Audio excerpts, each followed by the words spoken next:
What is certain is that this seemingly unexplainable mass hysteria continues to spread throughout the heartland, with injuries reported to be in the thousands.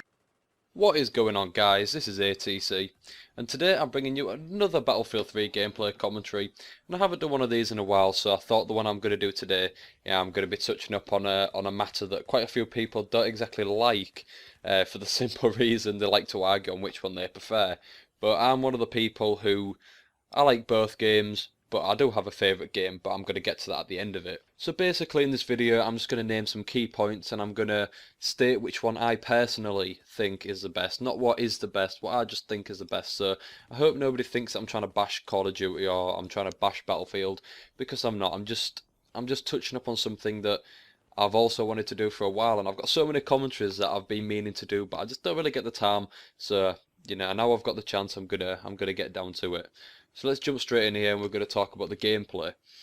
As you all know, Call of Duty is an extremely fast-paced game. It involves a lot of close quarters combat, and the maps are small to medium in size, depending on which way you look at it. Like I say, the gameplay is extremely fast-paced, which means it's got a lot of tight corners, a lot of head glitching spots, and a lot of head bumping with people and little scrambles to kill them before they kill you, which is fun to an extent, but it does get boring considering you can't really escape from that sort of feel of the game, apart from if you want to play something like Search and Destroy, where it's a little bit more laid back, but it's still it's quite a nerve-wracking game. Like, you have to really try to do well, unless you're like a naturally talented person, which I'm not.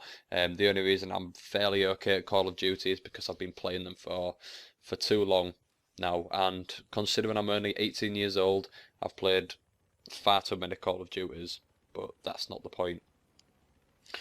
But anyways, on the other hand, you get Battlefield 3, and this game it can be fast-paced and it can be slow-paced. You can play some team deathmatch where the maps are the same maps as the normal ones, just cut down into a smaller section and, like sectioned off, so it's smaller maps basically, but Call of Duty size maps, some smaller and some maybe bigger than Call of Duty maps. But if you wanna go for the bigger games, which is what I personally prefer, like Rush and Conquest, then the maps are really, really, really big. For example, Bandar Desert is an absolutely gigantic map, and it just seems to me it's a lot more realistic in a sense that you have to plan and you have to make sure that you're doing the right thing and that you're cooperating with your team, because if you don't have any teamwork in this game, then you're not going to do very well. You'll do well, but you won't do as well as if you're playing in a squad where you all know each other and you've all got certain roles in the game. But if you've never played Battlefield, then I can't really explain it to you properly, because it's a lot different to Call of Duty, and in a way it's quite silly to compare the both because they're two different games, but they're the same games obviously because they're FPS. Back to the gameplay side, like I say, Battlefield 3 you can pretty much choose which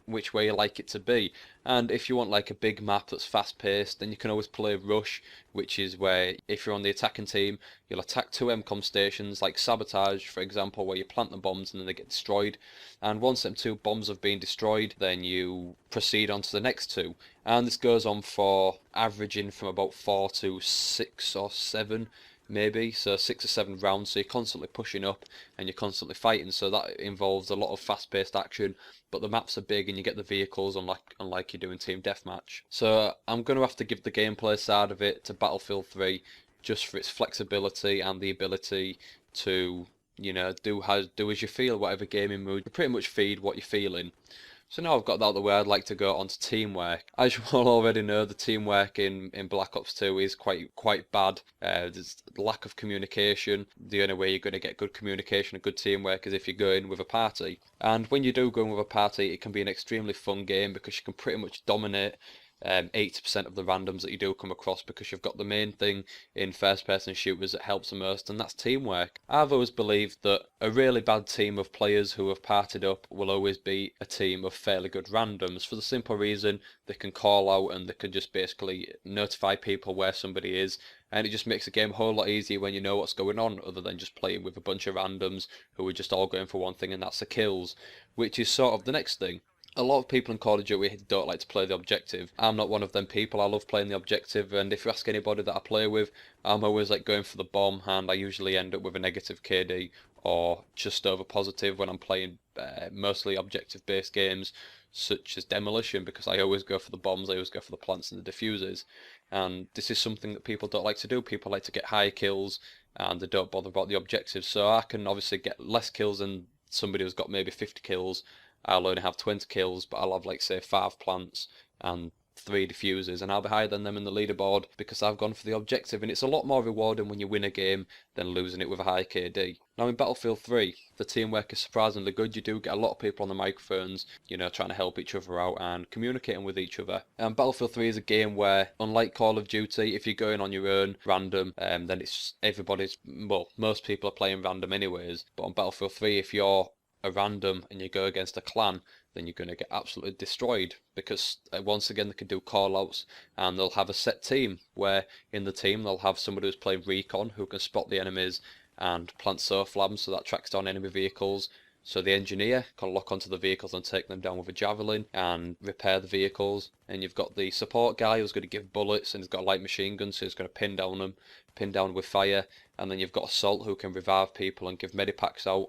So once you've got a full team of them and you all know what to do and you can all communicate, then you're not going to die very often and you're going to do pretty damn well. So the teamwork in Battlefield 3 is obviously stronger, but I like the side of Call of Duty where you don't really need a team to do really well. But I'm not saying that you don't in Battlefield. I mean, I do well and I play a lot on my own, but it is more fun when you play with people, as is Call of Duty. So I'm going to call a tie on this one if it comes to the fact that if you want to and you don't want to play in a team. But the actual teamwork skills, I'd have to give that to Battlefield again. So now we're on Battlefield has 2, Call of Duty on 0. And the next one I'm going to talk about is kill streaks. And obviously Battlefield doesn't have kill streaks because it doesn't need them.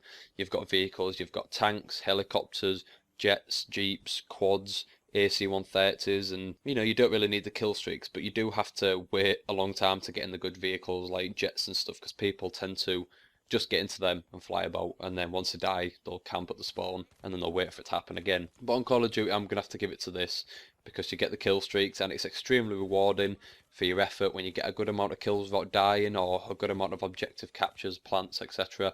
Then you get rewarded, and it does feel nice. And that's not like the same on Battlefield, because if I went on a 20 kill streak I wouldn't really get much in return for actually doing so. I wouldn't get rewarded with a kill streak or anything. So obviously Call of Duty is going to have that one. Now we're going to talk about fun and rage. I'm going to go straight off the bat on this one. Call of Duty makes me really angry.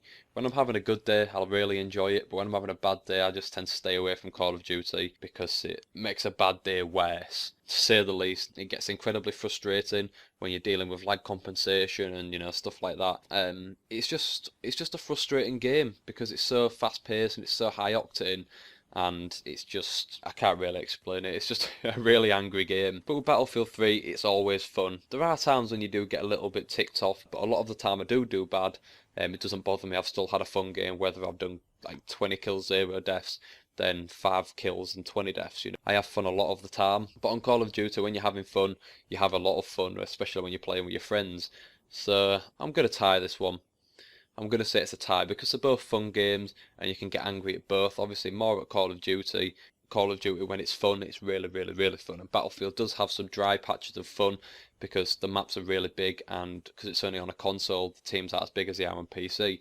But I'm not talking about PC because I don't own the game. And now I've got a couple more subjects to talk about, and the next one coming up is guns. And the guns in Battlefield 3, you get a lot of guns. There are so many to choose from, and every DLC, well, a few of the DLCs you have unlocked a lot of guns. The guns in Call of Duty they're good, but there's no really need for light machine guns and assault rifles. And once again, that's my own personal opinion. If you look on the kill feed on Call of Duty, 85% I'd say is submachine guns, because the maps are just too small to need long range weapons. And that's why sniper rifles are good at close range and long range, because the maps aren't really big enough for that kind of stuff. Submachine guns cater because they've got the distance to be able to go for the length of the map. So it really cancels out the need for assault rifles on that game. So I'm giving this one to Battlefield because there's a selection of guns, a very vast selection. Each gun does what it's supposed to do. It serves its purpose. You have to choose the right guns for the right situations. So that one goes to Battlefield. Now, the last one we're going to talk about is maps. The maps on Call of Duty are good. Yeah, there's a bit too much clutter and they're a bit small for my taste. I'm getting quite bored of the whole constantly rushing around and checking your corners and stuff. It does get quite frustrating, but the maps are really nice looking maps. They've got a nice amount of detail in them. For the size they are incredibly eye-catching. You know, there's quite a lot going on in them, and you've got like the background actions like planes flying about and stuff. So it is really nice. But on the other hand, the maps in Battlefield 3, they're a lot bigger. The detail isn't as fine as Call of Duty because there's a lot more information to fit onto the game. So the maps are bigger, but they're not as detailed, but they are really, once again, really nice looking. So I'm going to have to call this one a tie because each one of them are really nice in their own rights. You know, they've both got nice maps, so I'm calling this one a draw. Now, end of discussion. Thank you to everybody who's sit and watched this full video. I know it is quite painful to sometimes watch a long video, but if you're interested in what I was talking about, then I'm glad. I'm glad that some people may have had the interest to stay through the duration of this video. So thanks to all the people who did stay. I hope you've enjoyed watching. It's been a pleasure as always. And for the conclusion, my personal choice is Battlefield 3. I really do love that game, and I will not stop playing it. And I do apologise if you guys don't like Battlefield 3 gameplay, but sometimes I do need a break from Call of Duty because it is a chore. So I hope you've enjoyed watching, guys. Thanks as always, and I'll see you all later.